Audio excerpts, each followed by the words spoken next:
caractère de la personne. Il y a des gens qui vont prendre des décisions facilement tout en restant les pieds sur terre et en voyant le système d'une manière globale. Et il y a des gens qui vont peut-être commencer à se fermer sur eux-mêmes et à prendre leurs décisions sans plus soucier du reste.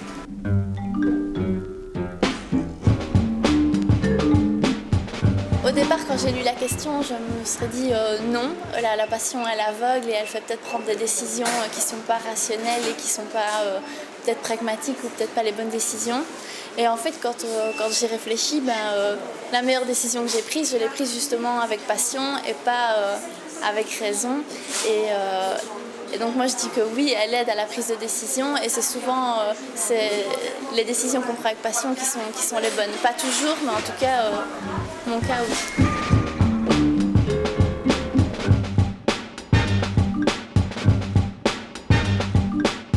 Je crois parce qu'il y a des gens qui sont vraiment animés uniquement par la passion et qui prennent des décisions sans penser à ce qui va se passer après, aux faits réels et sans avoir les pieds sur terre.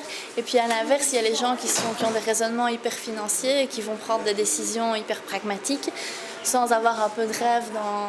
Et ici, on le vit à la chocolaterie. Je veux dire, il y a le conseil d'administration où les gens sont très pragmatiques. Et puis, il y a tout ce qui est R&D où là, les gens sont créatifs sans penser à des choses plus terre à terre. Et c'est vrai que l'idéal, c'est le juste milieu. Il faut garder les pieds sur terre tout en ayant un peu de rêve dans sa décision.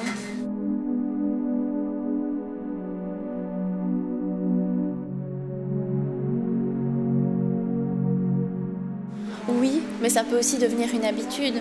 C'est vrai que parfois il faut prendre des décisions, on est dans une réunion et il n'y a personne qui décide. Et puis d'un coup, il y a Jean Galère, bon ok, on fait comme ça. C'est sûr qu'on est impressionné et ça a du charisme. D'un autre côté, c'est dans son métier et n'importe qui serait à cette place-là serait obligé de faire ça.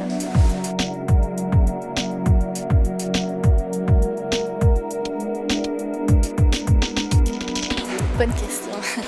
Mais dans la vie privée, c'est vrai que quand on a un papa qui est comme ça, décideur, qui est quelqu'un de relativement important, quand il donne son avis, on a tout de suite l'impression que c'est la bonne décision.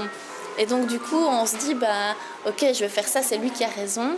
Et puis au fil du temps, on grandit, on se rend compte qu'on peut aussi avoir son avis et qu'il n'y a pas que ça. Maintenant, je suis souvent du même avis que mon papa. Donc, voilà.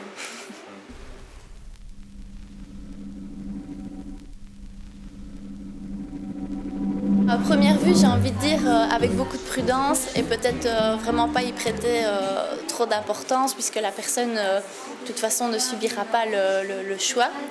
Et d'un autre côté, quand je regarde dans ma vie privée, la personne à qui je demande tout le temps conseil pour des choix importants, c'est ma maman et qui n'est absolument pas impliquée dans les choix. Donc je crois aussi que demander à quelqu'un qui n'est pas impliqué, c'est justement avoir un regard objectif. Quelqu'un qui n'aura pas peur de dire fais ce choix-là, même si c'est le plus compliqué, même si c'est le plus difficile, c'est celui-là le bon. Que quelqu'un qui est impliqué aura de toute façon un regard subjectif et choisira peut-être la facilité.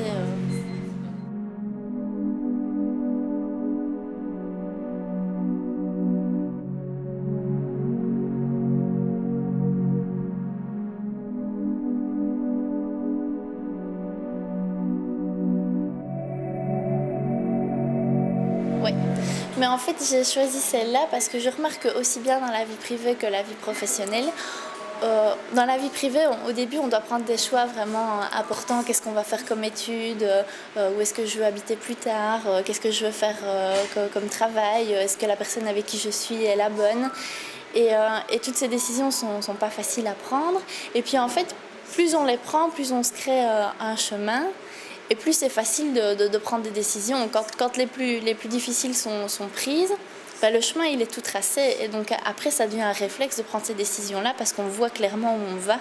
Et dans la vie professionnelle, pour moi c'est pareil. Au début, on arrive, on ne connaît pas bien, on doit prendre des décisions, c'est pas facile. Et puis au fond, c'est pratiquement tout le temps les mêmes qui reviennent. Et on sait où on va, donc on réfléchit plus trop en fait. Oui.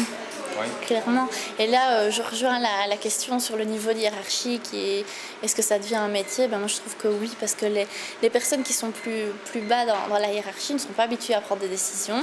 Et je remarque que quand elles doivent en prendre, eh ben, c'est vraiment difficile, pas parce qu'elles n'en sont pas capables, mais parce qu'elles ne veulent pas prendre sur elles le poids d'avoir pris la décision.